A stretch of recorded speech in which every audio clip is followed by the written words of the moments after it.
Dan silakan Ustadz Mulyadi. Baik, baik, terima kasih. Bismillahirrahmanirrahim. Assalamualaikum warahmatullahi wabarakatuh. Alhamdulillahirabbil alamin. Alhamdulillahilladzi waqafa.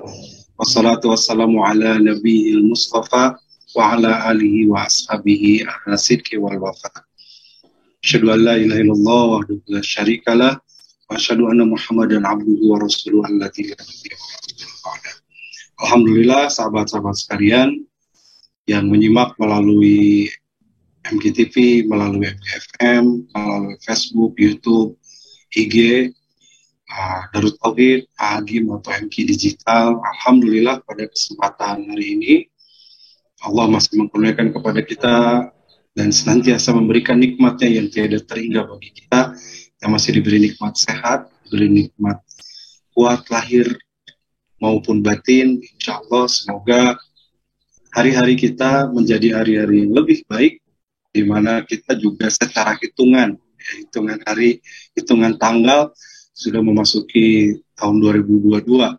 Di hitungan tanggal Masehi tentu tidak ada yang aneh dengan pergantian waktu ini, karena memang akan terus bergulir ya. Tapi bagi seorang yang beriman, kita tahu bahwa bertambahnya waktu artinya berkurangnya hidup. Bertambahnya usia berarti berkurangnya kesempatan kita berbuat kebaikan. Kesempatan yang masih ada, yang masih tersisa, mari kita senantiasa jadikan jalan untuk kita mendekat kepada Allah Subhanahu wa Ta'ala.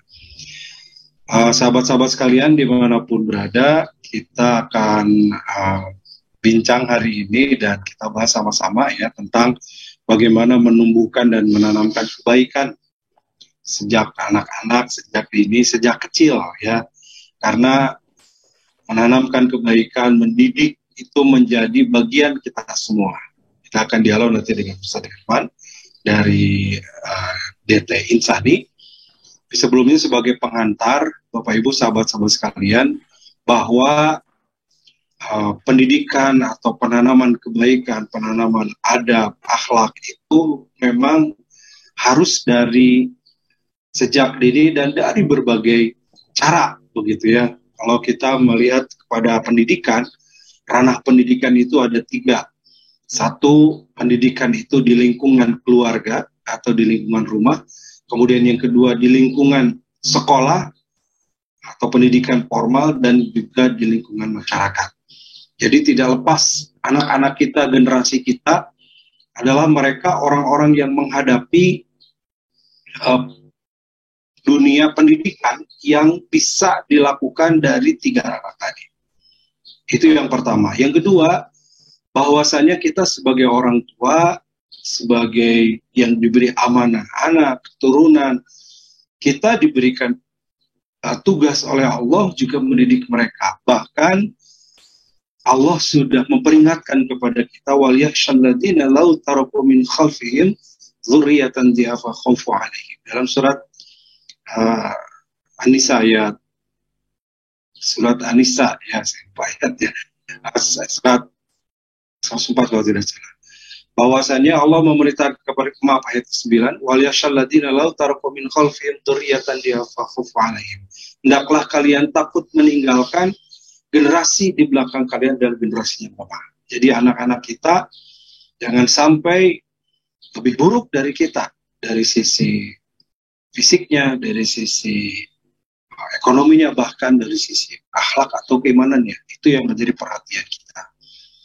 Dan bahkan doa yang diajarkan oleh Nabi Ibrahim, yaitu dalam surat Al-Ahqaf ayat 15, bahwasanya kita diperintah untuk berdoa, Rabbi auzini an ashkura ni'mataka allati an'amta 'alayya wa 'ala walidayya wa an a'mala shalihan tarda wa aslih li fi dzurriyyati. Setelah kita minta menjadi ahli syukur, syukur dengan nikmat yang Allah berikan, syukur dengan nikmat melalui jalan orang tua kita, juga kita bersyukur dengan nikmat ibadah yang Allah ridhoi. Tapi kita juga meminta kepada Allah, wa aslih li fi dzurriyyati, ya Allah jadikan anak dan keturunanku anak yang lebih baik dariku. Itulah kenapa pentingnya kita menumbuhkan kebaikan, menanamkan kebaikan bagi anak dan keturunan kita. Baik, itu sebagai pengantar. Assalamualaikum Ustaz Herman. Waalaikumsalam warahmatullahi wabarakatuh. Alhamdulillah, bagaimana kabarnya Ustaz? Sehat? Alhamdulillah sehat Ustaz. Alhamdulillah. Baik sahabat-sahabat sekalian, dimanapun berada, Ustaz Herman ini pimpinan dari DT Insani atau Duta Transformasi Insani. Boleh disampaikan dulu apa itu DT Insani, Ustaz? Ya, terima kasih Ustaz. Alhamdulillahirrahmanirrahim. Assalamualaikum warahmatullahi wabarakatuh. Waalaikumsalam warahmatullahi wabarakatuh. Yang saya hormati Agim, terima kasih. Mudah-mudahan Agim sehat selalu. Ustaz Mulyadi juga, Alhamdulillah. Ya Ustaz, Alhamdulillah saat ini saya diberi amanah di PT Duta Transformasi Insani. Jadi PT Duta Transformasi Insani itu adalah salah satu lembaga pelatihan, ya, pelatihan atau training Ustaz yang berada di Darut Tauhid, di mana fokus kita adalah tentang pengembangan sumber daya manusia, Ustaz. Jadi baik dari usia anak, ya, remaja dan dewasa. Jadi selama ini kegiatan kita di Duta Transformasi Insani membantu lembaga-lembaga baik korporat atau perusahaan atau sekolah-sekolah yang memang ingin membantu dalam pengembangan sumber daya manusia, Ustaz. Jadi itulah kira-kira fokus yang dilakukan oleh PT Duta Transformasi Insani ini. Ya, selain lebih mungkin kepada membantu beberapa training, Ustaz, ya. Betul, training, Ustaz. ya. Training, betul, Ustaz. Ya. Baik. Dulu mah ada mungkin sahabat-sahabat ini yang belum mengenal, ya. Ada PMK, pelatihan MK, ada DTTC, Darut Tauhid Training Center. Nah, sekarang DT Insani, ya, Darut Tauhid, Duta Transformasi Insani. Baik, Alhamdulillah. Dan ini fokus tadi juga, bukan fokus ya, jadi banyak fokusnya dari anak-anak, remaja sampai kepada orang tua atau korporat gitu Ustaz, ya. Nah, ini berkaitan dengan anak-anak nih. Seperti apa sebenarnya kita melakukan proses pendidikan atau proses tadi transformasi, ya, atau transfer ilmu, merubah anak-anak untuk menumbuhkan nilai-nilai kebaikan ini. Ya. Jadi sebagaimana yang disampaikan Ustadz tadi, ya, yang surat An-Nisa ayat 9, ya, kalau nggak salah saja. Ya. Ya. Kalau saya membaca salah satu tulisan Ustadz Didin, Profesor Dr. Didin Hafiduddin, bahwa yang dimaksud dengan keturunan yang lemah atau lemah di sini adalah 4 hal, kata beliau. 1, kita harus takut kalau generasi kita tuh lemah dari sisi akidah. Tuh. Kemudian yang kedua, ibadahnya. Nah, kemudian yang ketiga, ilmunya. Dan yang keempat, kata beliau, tentang ekonominya. Oke, diulangi 4, ya. 1, akidahnya. Nah, ini yang paling penting nih. Jangan sampai akidahnya lemah, ya. Yang kedua, ibadahnya. Yang ketiga, kita apa, Ustaz? Yang ketiga, ilmunya. Ya. Ilmunya, yang keempat, ekonominya. Ekonominya, betul. Baik, silakan dilanjut, Ustaz. Nah, sehingga kalau melihat hal ini, maka kita tahu juga, Ustaz, bahwa masa anak dan remaja itu merupakan fase yang sangat penting, ya, dalam kehidupan manusia. Itu makanya suka disampaikan anak-anak itu masa keemasan gitu, Ustaz, ya, di mana fase ini sangat menentukan biasanya di fase kehidupan yang akan datang.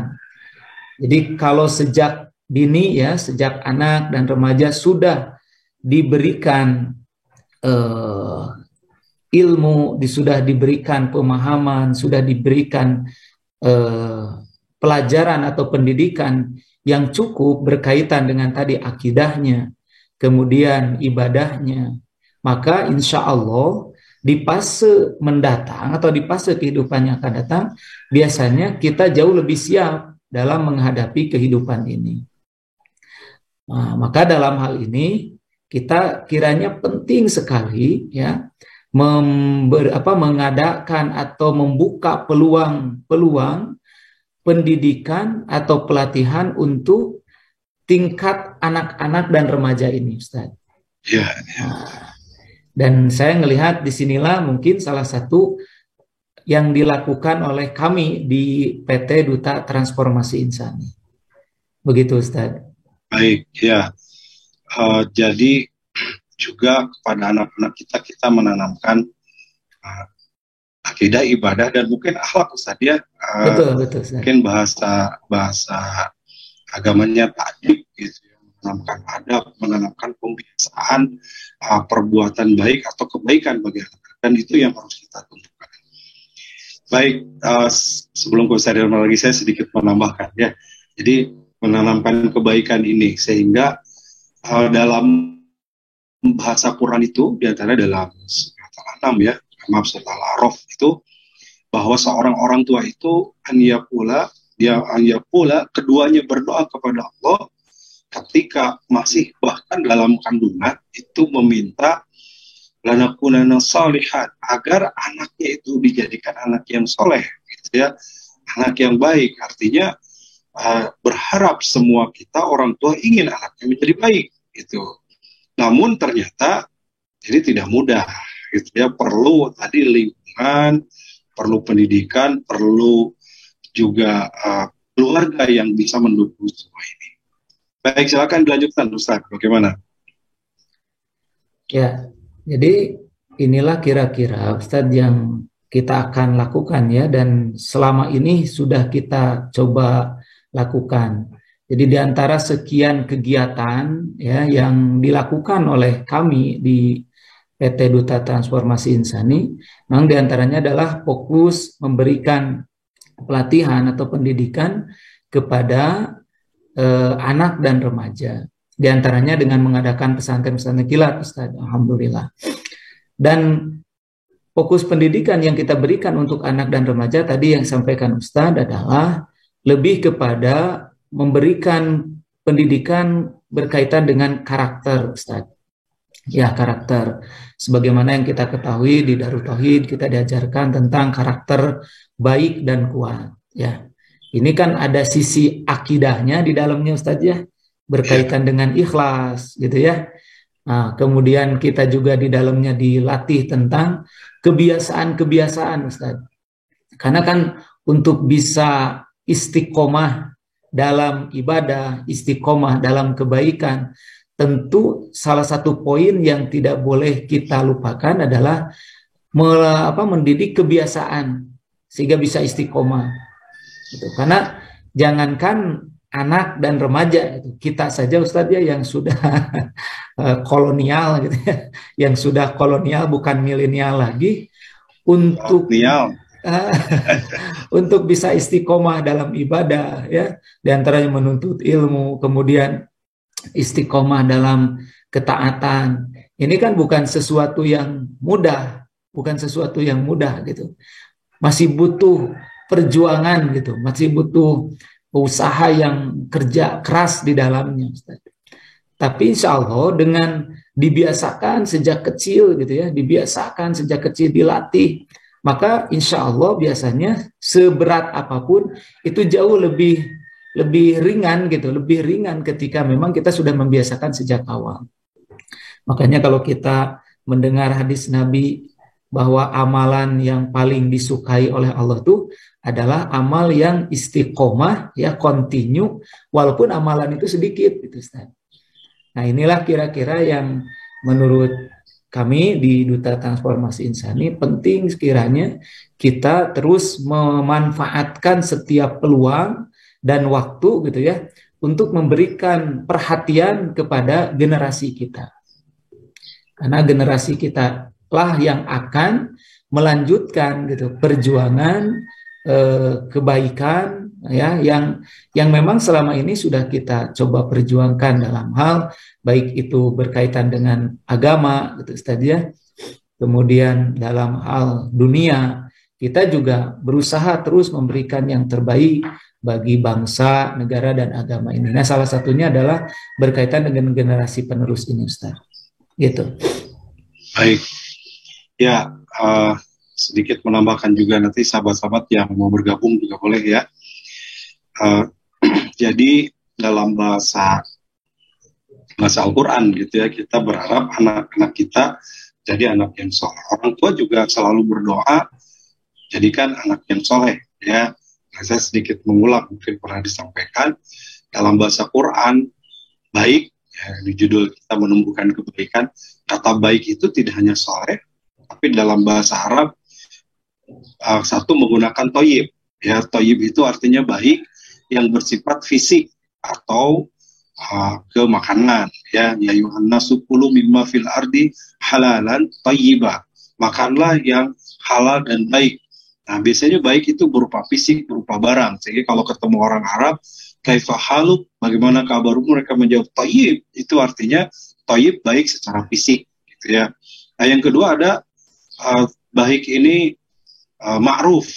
Ma'ruf itu baik berupa sikap. Jadi kalau anak kita sopan, anak kita dia ketemu, dia hormat, cium tangan, itu berupa sikap kebaikan. Atau ketika seorang anak itu senang menolong, itu adalah ma'ruf ya, kebaikan yang diketahui. Bahkan dalam definisi lain, ma'ruf itu kebaikan yang tidak diatur agama pun orang senang berbuat baik gitu.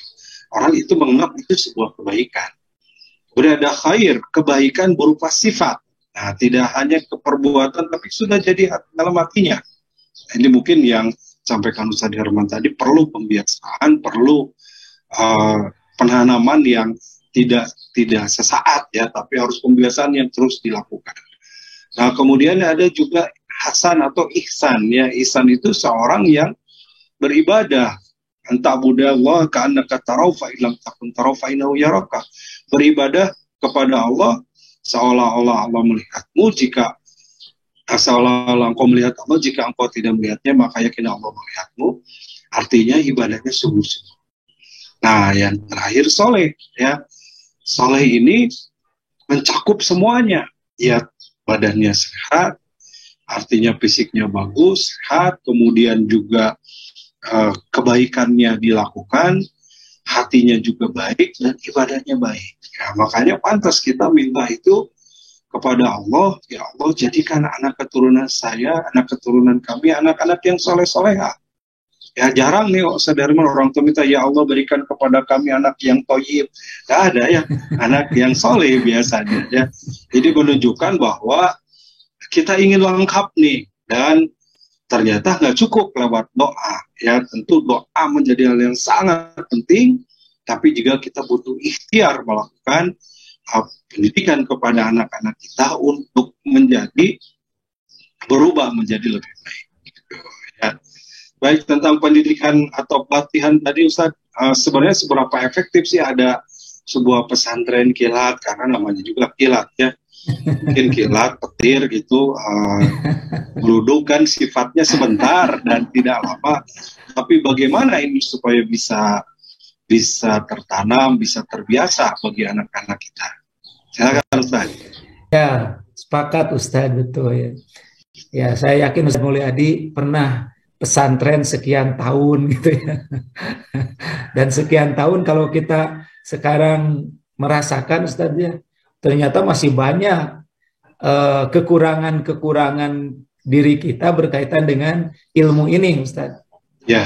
Apalagi gitu ya bicara tentang pesantren kilat tadi kata Ustaz, yang hanya 3 hari, 4 hari. Insya Allah kita di DTI Ustaz untuk yang sanlat ini dari tanggal 5 sebetulnya sudah mulai pendaftar ulangnya Ustaz, karena secara virtual. Jadi ini yang memang salah satu karunia dari Allah dengan adanya teknologi Ustaz. Sehingga kita banyak memanfaatkan teknologi ini, salah satunya untuk pendidikan dan pelatihan kepada anak ini. Makanya dari tanggal 5 kita sudah mulai virtual. Kemudian 6, 7, 8 baru masuk ke Darut Tauhid ya, yang ikut pesantren kilat ini. Nah, memang waktu yang sebentar ini kita upayakan benar-benar bisa efektif, Ustaz. Karena tadi tetap sih kalau bicara sempurna jelas tentu masih jauh lah ya, berkaitan dengan waktu yang memang ada atau tersedia untuk kegiatan ini. Tapi minimal dengan waktu yang sesaat ini kita bisa lebih efektif ketika memang kita memilihkan atau memberikan materi-materi yang dianggap sangat penting bagi anak dan remaja ini. Salah satunya ya kita memberikan materi, ada kelasnya, kemudian ada outdoornya. Gitu, Ustaz. Untuk materi kelas kita lebih kepada bagaimana memberikan inputan kepada anak-anak dan remaja atau peserta ini berkaitan untuk pertama mengenal dirinya, Ustaz. Jadi untuk mengenalkan dulu siapa kita itu sebenarnya gitu. Kemudian baru nanti ada materi yang berkaitan dengan 7B, Ustaz. Ya, 7B, kesuksesan dengan 7B. Dan dalam 7B inilah kita akan menghimpun yang tadi disampaikan, ada bicara tentang akidah gitu ya, kemudian bicara tentang ibadah, bicara tentang akhlak. Tadi Ustaz bicara tentang akhlak. Nah, kita nanti masuk ke Darut Tauhid ya, sampai selesai itu kita insya Allah Ustaz lebih kepada membimbing mereka ya, bahasanya membimbing mereka untuk mempraktekkan seluruh ilmu yang boleh jadi mereka juga di rumahnya sudah diajarkan oleh orang tuanya gitu ya. Bagaimana disiplin, bagaimana bangun untuk di sepertiga malam untuk tahajud, bagaimana ketika masuk ke dalam rumah sendalnya harus rapi, bagaimana ketika berbicara dengan yang lebih tua. Jadi ilmu-ilmu yang selama ini boleh jadi sudah mereka pelajari, kita bantu Ustaz.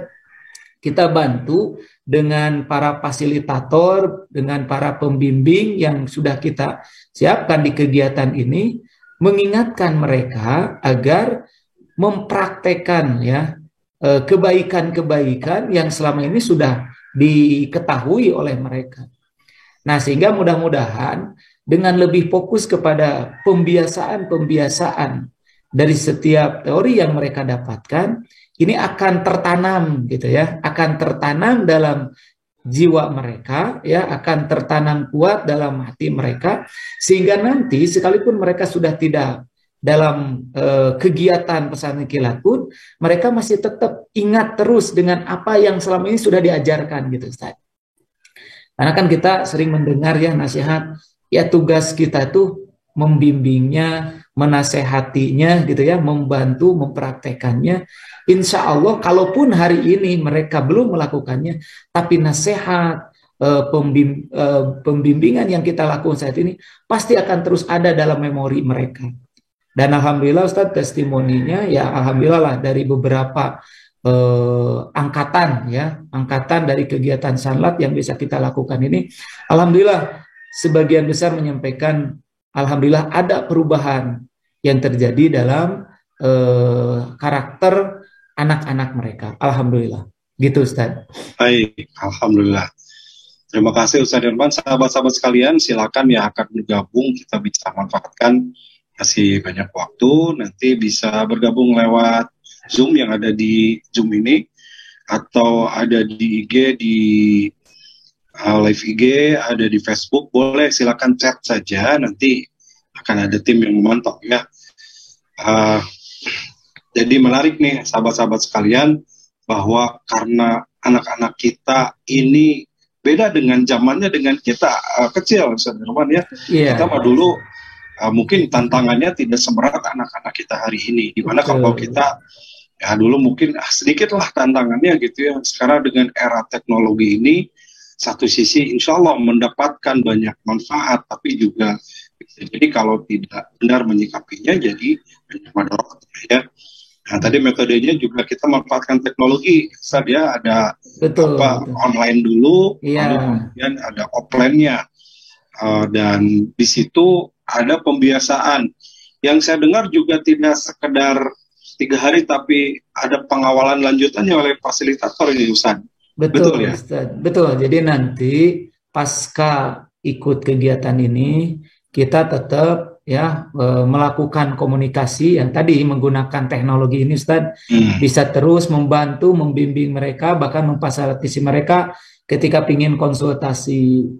Ya, terus ya kita bikin grupnya Ustaz, bikin grupnya di handphone kita, sehingga tidak terputus ya, tidak terputus dari kegiatan yang sudah dilaksanakan.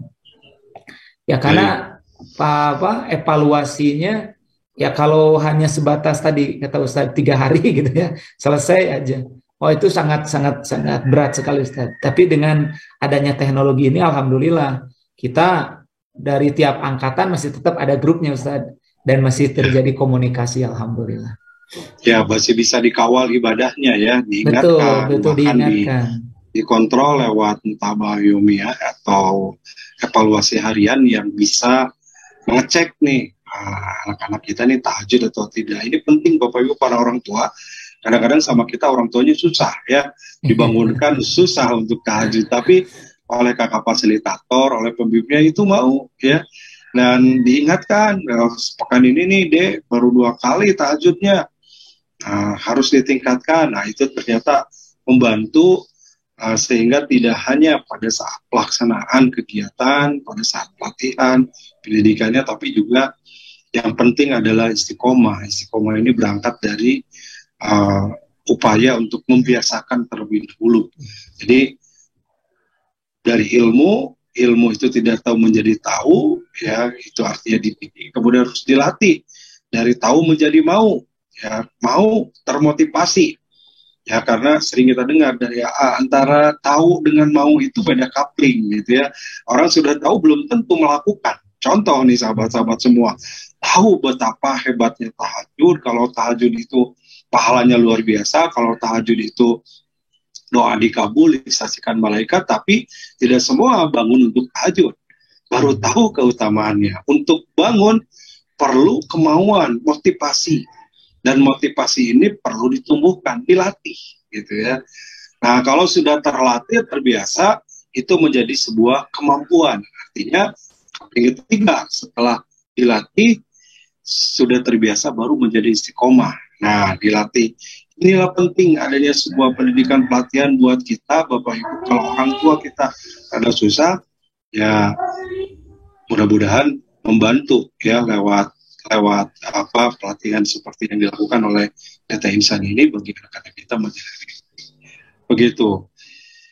Baik, kita ada pertanyaan nih Ustaz Herman di IG ya. Kalau sudah membimbing tapi tidak dilaksanakan, mungkin udah dibimbing sama orang tuanya, anaknya susah gitu ya, tidak dilaksanakan. Ini apa nggak jadi dosa bagi orang tuanya? Nah, itu pertanyaannya Ustaz, silakan. Ya, kita tugasnya adalah kalau orang tua itu kan satu menasehati, kemudian membimbingnya gitu ya, menasehati, memberikan contoh, menyampaikan tanpa rasa bosan gitu ya Ustaz, terus menerus gitu, tidak ada istilah bosan untuk anak ya sampai akhir hayat kita. Dan Allah Maha tahu kalau kita sudah membimbingnya, kalau kita sudah mengajarkannya, termasuk mohon maaf ikhtiar orang tua itu kan sangat luar biasa Ustaz ya, termasuk investasi terhadap anak, mengikutkan anak pesantren, memasukkan anak ke sekolah, itu kan bagian daripada ikhtiar dan usaha orang tua untuk kesolehan anak-anaknya. Tapi kalau sudah ikhtiarnya dianggap ya maksimal sesuai dengan kemampuannya, ternyata anaknya tetap tidak mau melakukan, bahkan sulit, ya tinggal terus berdoa dan terus berupaya. Jangan sampai masih hidup gitu ya, masih ada di dunia, begitu udah nasehatin sekali, 2 kali, sebulan, setahun, tiba-tiba kita putus asa ya, anak saya mau udah susah dinasehatinnya, percuma diikutkan pesantren kilat juga gitu. Tidak ada istilah putus asa itu Ustaz, karena kita tidak pernah tahu kapan anak kita akan berubah, karena itu akan sangat tergantung dengan kehendak Allah. Karena dialah sebetulnya yang membolak-balikan hatinya kan Ustaz ya. Kita mah orang tua, guru, pembimbing, pendidik hanya berikhtiar. Dan Allah sangat kuasa. Mungkin sehari belum, 2 hari belum, seminggu belum. Tapi kita harus yakin kalau Allah berkehendak, innama amruhu idza arada syai'an ayyakula lahu kun fayakun. Allah mah tinggal jadi soleh langsung. Berubah. Mau kalau Allah sudah berkehendak. Nah, hanya kan kita mah hanya mengikhtiarkan agar Allah menurunkan kehendaknya dengan cara tadi ya, kita didik, kita bimbing, kita bina anak-anak kita. Kalau tidak bisa secara pribadi ya tanggung jawab orang tua ya tentu menitipkan atau menitipkan anak-anak kita ke lembaga yang menurut kita sangat baik. Nah, termasuk ya kalau ada kesempatan bisa ikutan pesantren kilat ini, kita ikhtiar aja titipkan untuk ikut pesantren kilat. Mudah-mudahan pas dia ikut pesantren kilat ya, kemudian dibimbing oleh kita, Allah pun berkehendak anak kita berubah. Karena tidak sedikit Ustaz. Betul ya, secara tadi kita sampaikan secara lahiriah mah, secara akal, pesantren kita tuh kan waktunya udah sebentar gitu. Tapi kalau Allah berkehendak, banyak orang yang berubah secara syariat ya, dengan mengikuti kegiatan-kegiatan sebentar. Karena berbarengan dengan tadi kehendak Allah untuk merubah anak itu. Begitu Ustaz. Alhamdulillah. Begitu Ibu yang bertanya, Ibu Entat 33 ya.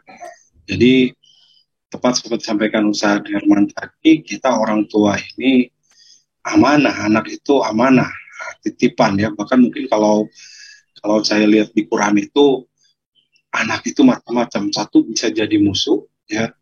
Innama amwalukum innama azwajukum wa auladukum aduwwan lakum. Pasangan kalian, anak kalian itu bisa jadi adu, bisa jadi musuh. Bagaimana dicontohkan orang nabi saja gitu ya, Nabi Nuh anaknya tidak ikut dengan beliau. Ini sebagai contoh, Allah memberikan contoh dalam Al-Quran. Atau Nabi Lut yang istrinya juga tidak ikut kepada Nabi Lut yang beriman begitu. Kemudian yang kedua bisa jadi fitnah. Innama amwalukum wa auladukum fitnah. Ya, harta kalian dan anak-anak kalian itu adalah fitnah. Fitnah ini artinya apa? Ujian gitu ya. Aduh, nguji. Kadang-kadang lihat anak lain soleh, anak lain itu muda, anak-anak orang lain, tapi kenapa anak kita susah? Kenapa anak kita berat, susah diatur? Kenapa nakal banget? Gitu ya. Nah, ini juga fitnah, ujian bagi kita. Ya. Nah, anak juga bisa jadi qurrata ayun, ya, jadi penyejuk mata, menjadi penentram jiwa, itu yang kita harapkan. Jadi artinya di balik ujian ini tentu menjadi hal yang penting kita evaluasi. Mungkin kalau saya mengambil, sering disampaikan oleh ya kita orang tuanya mungkin harus banyak tobat, memperbaiki diri sebelum kita memperbaiki anak kita, dan terus minta kepada Allah karena anak kita milik Allah yang membulak-balikan hatinya Allah, sehingga nanti tugas kita mendidik, mengajar, nanti Allah yang akan berubahnya. Kita nggak bisa memaksa gitu ya untuk bisa baik anak kita kecuali Allah. Nah, kita harus menjadi jalan, karena ketika kita mendidik, membuat anak kita senang dengan kebaikan, membuat anak kita jadi anak yang baik, anak yang soleh, maka disitulah amal soleh juga bagi kita sebagai orang tuanya. Baik, kita lanjutkan. Ini tentang remaja, Ustaz, anak remaja dari Bu Yaya Sobaria di YouTube nih. Gimana menghadapi anak usia remaja yang masih manja, tetap manja, tapi kalau di sekolah selalu jadi pemimpin. Wah, ini bagus, ini jadi pemimpin, tapi di rumah manja ini. Baik, gimana Ustaz? Iya, ikutkan Ustaz ke Sanlat. Kan di rumah nih, ceritanya di rumah dia manja. Ya kita coba titipkan lah. Tidak terus di rumah, insya Allah. Ya, dengan mungkin dilatih kemandiriannya kan Ustaz ya. Ya. Kan banyak anak-anak yang ketika bareng atau terus berdampingan dengan orang tuanya tadi ya, mungkin alhamdulillah ini masih wajar Ustaz ya, anak manja ke orang tuanya, kan manjanya di rumah, tapi dia ternyata hebat kan ketika tidak berada di samping orang tuanya, jadi bisa jadi pemimpin di sekolahnya. Nah, mungkin salah satunya ya harus banyak dilatih agar dia mandiri. Ya, ikutkan saja, Bu, ke pesantren kilatnya DTI. Insya Allah nanti dibantu di kita ya, diberikan pemahaman berkaitan dengan bagaimana sikap kita, bagaimana kita belajar mandiri dalam hidup ini. Karena kan belum tentu kita bisa selamanya ada bareng dengan kedua orang tua kita gitu. Nah, intinya mah kalau saya mendengar menyampaikan ya alhamdulillah bahwa anak ibu satu bisa jadi pemimpin ketika tidak berada di samping kita gitu ya. Bisa hebat. Nah, tinggal kita bantu lebih banyak lagi dia mandirinya sehingga ketika beliau sudah banyak mendapatkan pelajaran atau pengajaran, maka insya Allah sedikit demi sedikit yang ibu rasakan akan banyak berubahnya. Ya, tapi kalau masih manjanya wajar ya, alhamdulillah nggak apa-apa. Ya, karena masih kepada orang tuanya gitu, Ustaz. Ya, alhamdulillah. Baik begitu Bu. Jadi mungkin juga kita perlu evaluasi sebagai orang tua ya. Jangan-jangan justru kita tidak mendidiknya untuk lebih mandiri karena memanjakannya tadi ya. Iya. Karena udah dimanjakan sejak kecil, udah besarnya masih manja. Perlu juga membangun kemandirian. Karena sebenarnya potensinya ada tuh. Di sekolah jadi pemimpin kan bagus ya. Jadi semua siap jadi pemimpin. Tidak semua bisa menjadi pemimpin. Itu udah bagus, potensinya sudah ada. Tinggal di rumah kita pun harus memberikan pendidikan dan tidak mesti dengan memberikan fasilitas, memanjakan semua yang diinginkan diberi, tetapi adalah kita melakukan proses pendidikan di mana apa yang menjadi bagian dari pendidikan kemandirian harus kita berikan. Ya, jangan semua yang diminta harus dikasih, semua yang diinginkan diberi. Walaupun mungkin punya ada sebagai orang tua, tapi kita harus berusaha mengeremnya dan itu bagian dari pendidikan. Gitu ya, betul Ustaz. Iya betul Ustaz. Jadi kan terkadang orang tua saking sayangnya ke anak gitu ya. Kemudian suka begini, dulu kita mah tidak mampu, ya selagi kita sekarang mampu ke anak, ya kita berikan aja. Di sisi lain memang itu hal yang wajar atau fitrah ya, orang tua begitu menyayangi anak. Tapi di sisi lain ada satu pendidikan yang boleh jadi kurang tepat. Ketika tadi sampaikan Ustaz Mulyadi, anak tanpa berpikir dulu, tanpa berjuang dulu gitu Ustaz, tanpa bekerja keras dulu. Semua fasilitas, semua keinginan itu sangat mudah didapatkan. Sehingga nanti khawatirnya ketika dalam kondisi-kondisi tertentu, anak menjadi kurang nilai berjuangnya gitu Ustaz, atau motivasi berjuangnya karena selama ini sudah dimanjakan dengan berbagai macam kemudahan. Nah, yang kedua, memang butuh keberanian orang tua Ustaz dalam hal ini. Ya, keberanian orang tua untuk melepas anak, menitipkan anak gitu ya, yang biasanya tiap hari dia dilihatin oleh kita gitu ya, pokoknya mas tiap hari adalah di samping kita. Nah, ini kan butuh keberanian orang tua untuk melatih kemandirian anak itu. Sebagaimana saya ingat yang disampaikan oleh Bu Yayah ya berkaitan dengan bagaimana dulu Imam Syafi'i dilepas oleh orang tuanya ya untuk mesantren melanjutkan pendidikannya ke Irak, Ustaz. Kan ketika guru beliau yang di Mekah itu menyampaikan bahwa seluruh ilmu yang ada di kepalaku semuanya sudah habis aku berikan kepadamu Muhammad bin Idris atau kepada Imam Syafi'i. Sampai akhirnya gurunya menyampaikan sudah saatnya engkau sekarang mencari lagi guru yang lebih baik, guru yang lebih luas ilmunya. Maka disarankan untuk ke Irak. Dan beliau sampaikan, Imam Syafi'i menyampaikan ke ibunya. Dan apa yang disampaikan ibunya? Ibunya mengiyahkan, silahkan engkau pergi menuntut ilmu ke Irak. Kalau perlu, tidak usah kembali sebelum kau mendapatkan ilmu yang cukup. Ya. Dan kita kalaupun tidak berjumpa lagi di dunia, nggak apa-apa. Nanti saja berjumpanya tatkala kita bertemu dengan Allah. Jadi, saking benar-benar orang tuanya pingin anaknya itu menjadi anak yang soleh, yang sukses gitu saja dunia akhiratnya, sampai ibunya Imam Syafi'i itu menyampaikan silahkan engkau pergi menuntut ilmu dan kalau perlu tidak usah kembali tidak apa-apa kita tidak berjumpa lagi di dunia juga, yang penting nanti kita bisa berjumpa di hadapan Allah.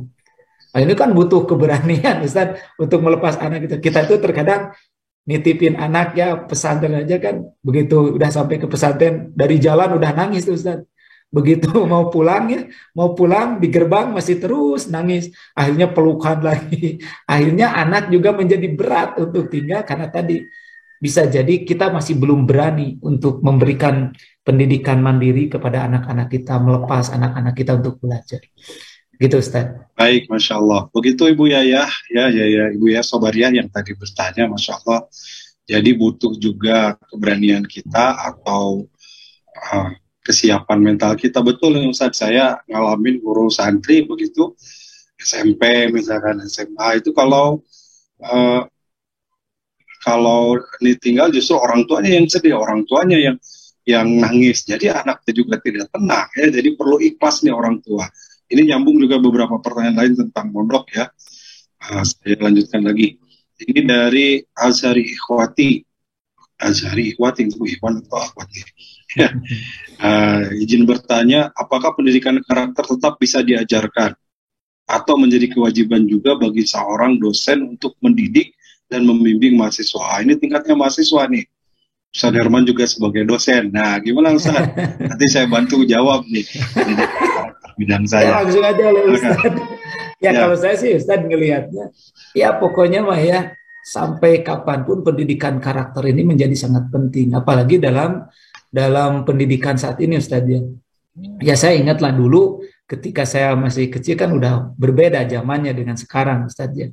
Tapi alhamdulillah, karena orang tua saya juga keterbatasan dari sisi ilmu dan lain sebagainya, tapi dia lebih mengedepankan pendidikan karakter Ustaz. Jadi bagaimana anak kalau bahasanya dididik sopan santun gitu ya Ustaz.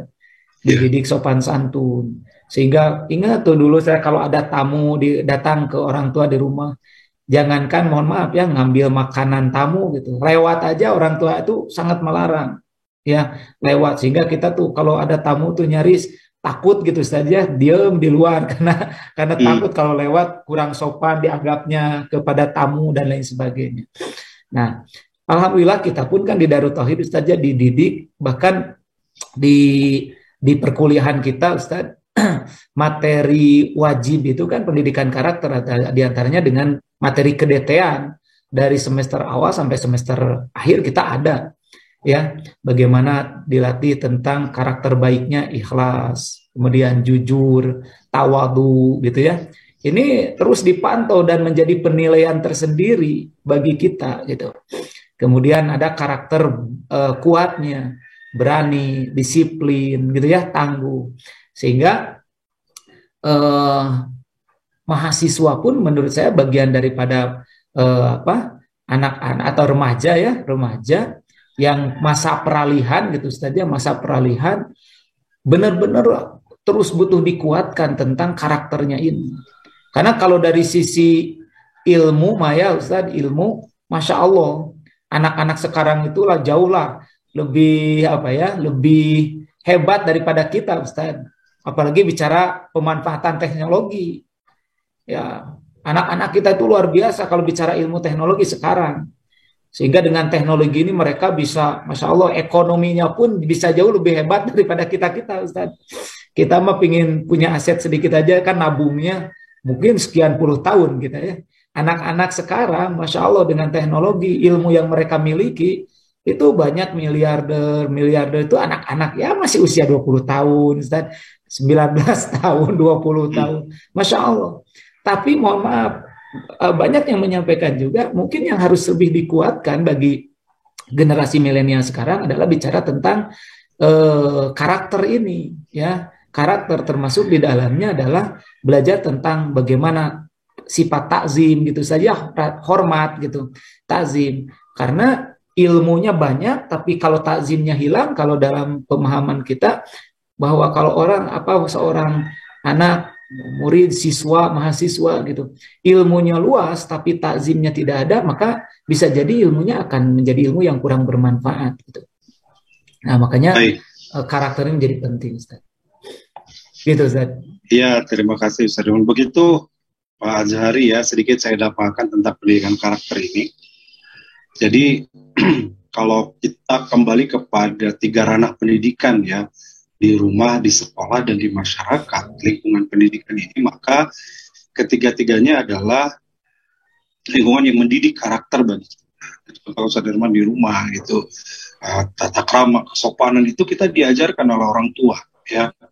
Tapi juga di sekolah dilengkapi dengan keilmuannya, di pesantren dilengkapi dengan pembiasaannya, di masyarakat itu mendidik bagi kita baik buruknya.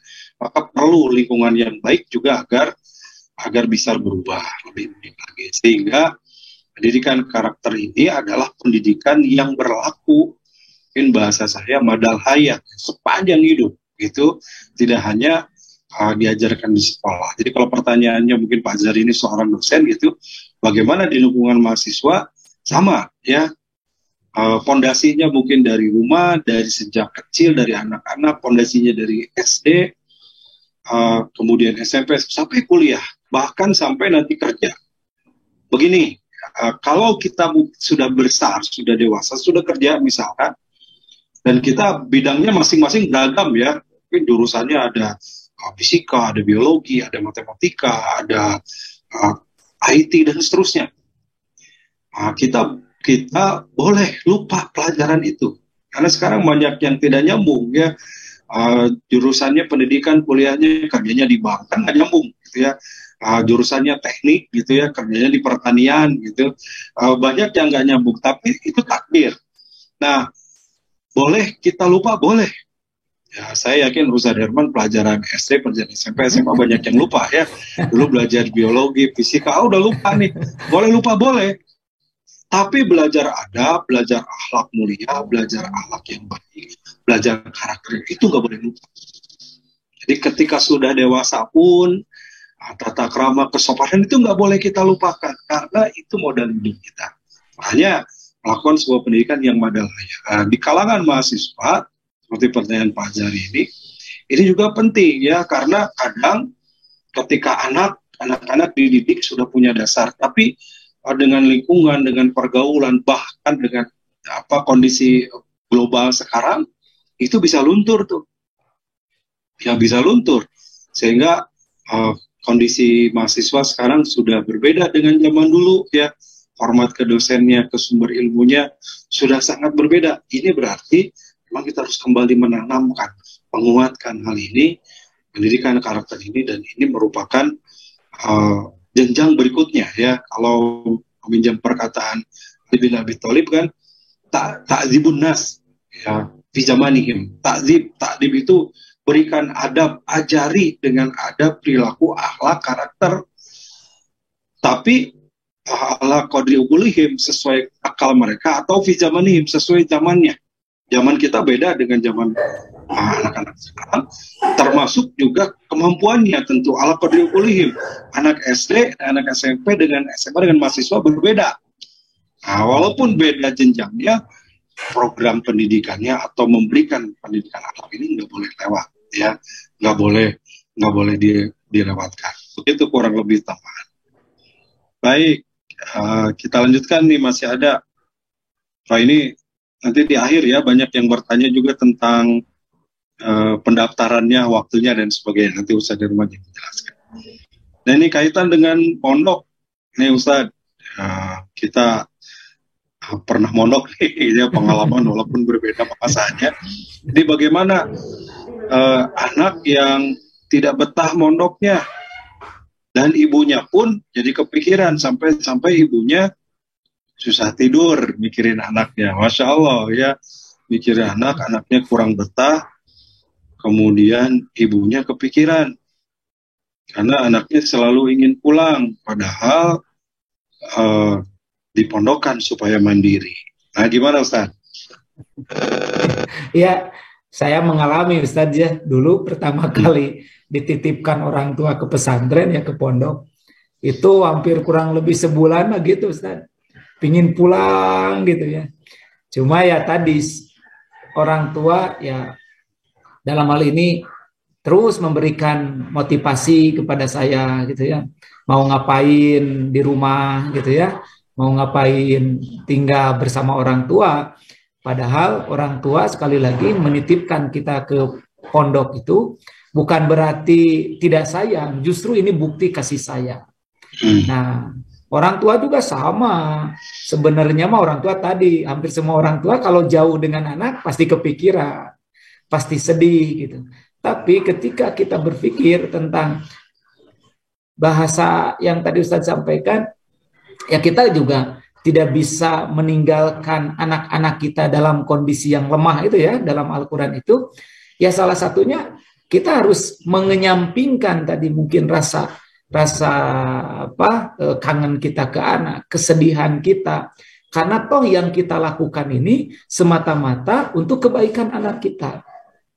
Ya, kebaikan anak kita. Saya yakin ya ibunya Imam Syafi'i itu bahasanya begitu dalam batinnya Ustadz ya, sebagai orang tua pasti berat gitu ya. Betul. Selama ini anaknya bersamanya pesantren di Mekah gitu ya, tiba-tiba harus pergi ke Baghdad gitu. Dan dia berani menyampaikan, gak apa-apa tidak ketemu lagi di dunia juga gitu ya. Artinya penyampaian itu untuk memotivasi anaknya. Bahwa apa yang dilakukan dia itu adalah bentuk kasih sayang orang tua dan bentuk pembuktian sebagai menjalankan amanah orang tua. Karena ujung-ujungnya orang tua mengharapkan suatu saat anaknya itu bisa hidup lebih baik daripada dirinya, ya daripada orang tua itu sendiri. Dan yang kedua, orang tua ingin anak-anaknya itu bisa mendapatkan kehidupan yang layak, gitu, kehidupan yang layak dari sisi ilmu, ekonomi tadi. Terutama ketika kelak anak-anak ini kembali kepada Allah, kita kembali kepada Allah, dan dengan cara itulah meminimalisir jangan sampai anak justru menjadi fitnah tadi, menjadi musuh. Nah, salah satunya kita harus berani begitu. Tapi masih sunatullah orang tua sedih gitu ya. Tapi terus mungkin kalau ibunya sedih, bah, kita Ustadz sebagai suami yang harus bisa menjadi solusi untuk menguatkan istri kita gitu, bahwa ya sedih mah nggak apa-apa, tapi ingat kita ini melakukan ini karena untuk kebaikan, toh untuk kebaikan anak kita. Nah, begitu sih Ustaz.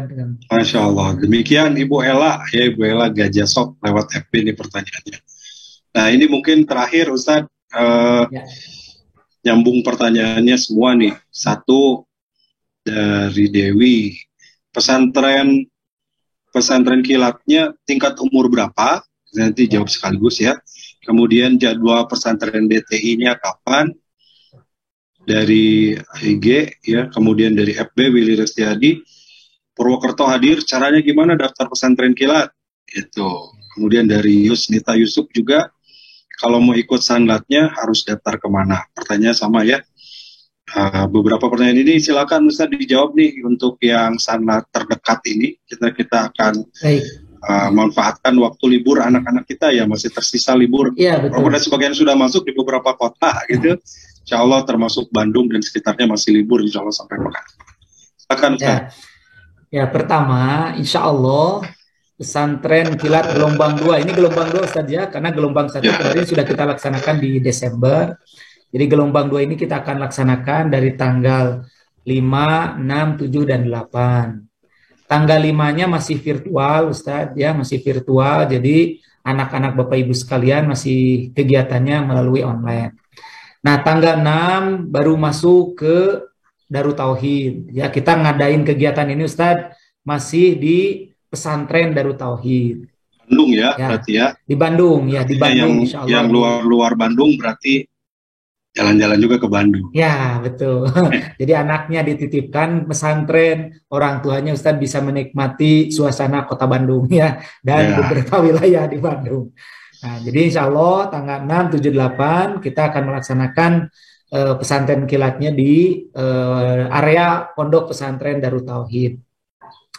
Nah, kemudian Bapak Ibu bisa mengikutinya atau bisa melihat atau bertanya tentang kegiatannya, termasuk cara daftarnya dan lain sebagainya. Itu bisa menghubungi Ustadz ya, nomor kontak kita, call center kita di 0811 ya 2329 007. Nah, gampang saja 0811 2329 2329 007 atau 008. Jadi awalnya sama 0811 ya. 23 ya. Oh ya, 2339 008. Itu yang kedua Ustaz nomornya. Jadi kalau yang tadi yang pertama 0811 2329 007. Nah, yang kedua 0811 2339 008. Nah, jadi bisa langsung kontak ke sana. Usianya Ustadz insya Allah. Jadi dari SD ya kelas 3, 4, 5, 6 Ustadz. Ya, kemudian SMP dan SMA. Ya, gitu ya. Jadi usia untuk ikut pesantren kilat ini dari tingkat sekolah dasar tapi kelas 3, 4, 5, 6. Saya kurang tahu kelas 3 usianya berapa Ustadz ya. Kelas 3, 4, 5, 6. Kemudian SMP 1, 2, 3 dan SMA juga 1, 2, 3. Insya Allah. Mangga. Baik, demikian Bapak Ibu, sahabat-sahabat, silakan nanti yang di Zoom juga ada di chat ya, nomornya bisa dihubungi. Yang di FB di IG juga nanti bisa dihubungi.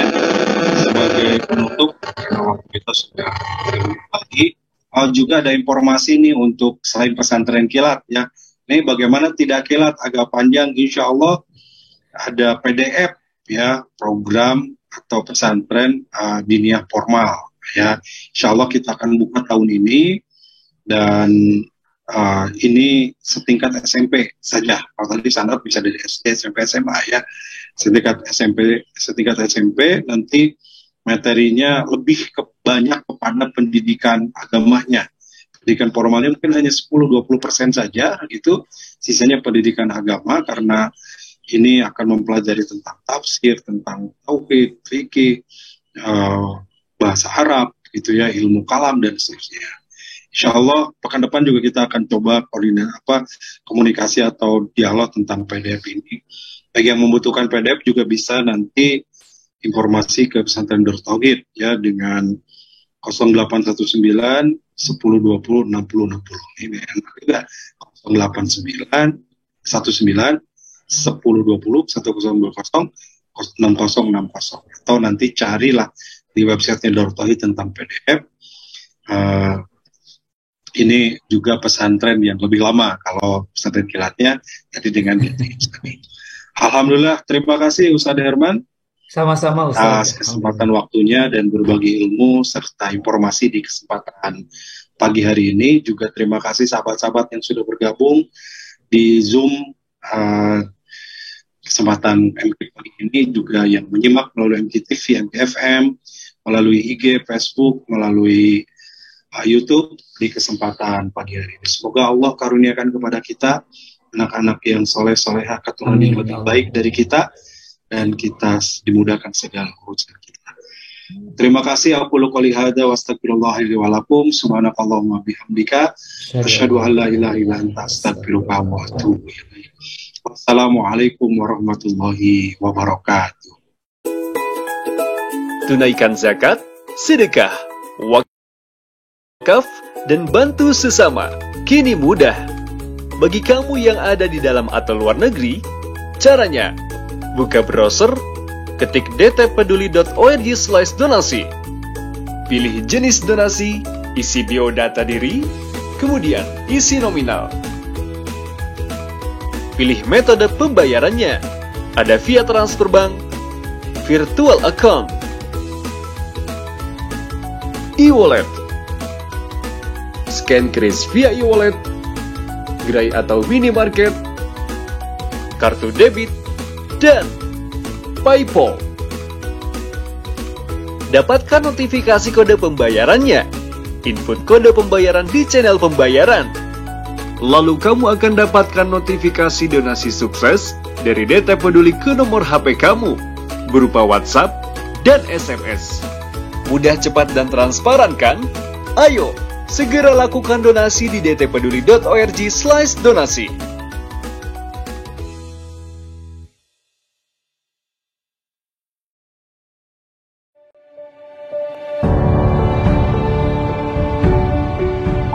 Saudaraku sekalian, ini adalah kawasan Eko Pesantren 2 di daerah Parompong. Masya Allah, luasnya 4,6 hektar dan di sini akan segera dibangun masjid dan pesantren.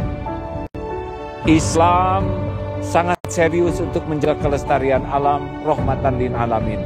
Dan mudah-mudahan menjadi ladang amal bagi siapapun yang memang merindukan membangun masjid, membangun lembaga pendidikan. Inilah kesempatan untuk beramal. Saya sangat senang sekali di daerah saya akan dibangun pembangunan masjid sama pesantren.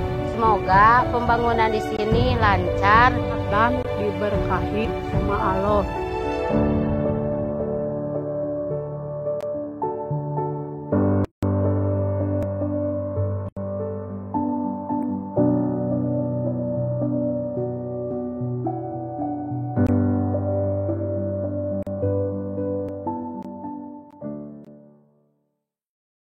Ketua Yayasan Indonesia Mengaji menyampaikan 65% dari jumlah penduduk Indonesia beragama Islam tidak bisa membaca Al-Quran. Assalamualaikum warahmatullahi wabarakatuh. Data lewat Republika, 147,5 juta umat Islam di Indonesia belum bisa membaca Al-Quran atau buta huruf Quran. Departemen Agama mencanangkan minimal 5 juta mushaf diperlukan di Indonesia ini setiap 1 tahun.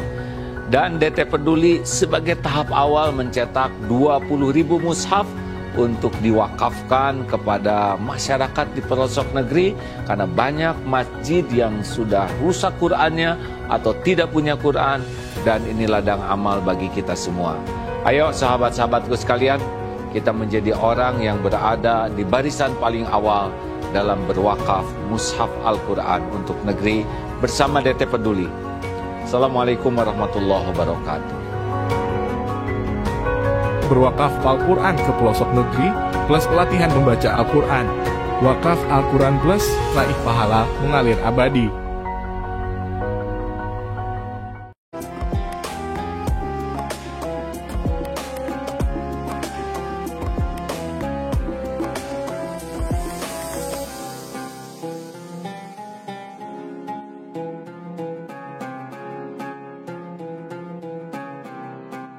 Jangan lupa, saya bilang sekalian, terus berlangganan di Darut Tauhid Official.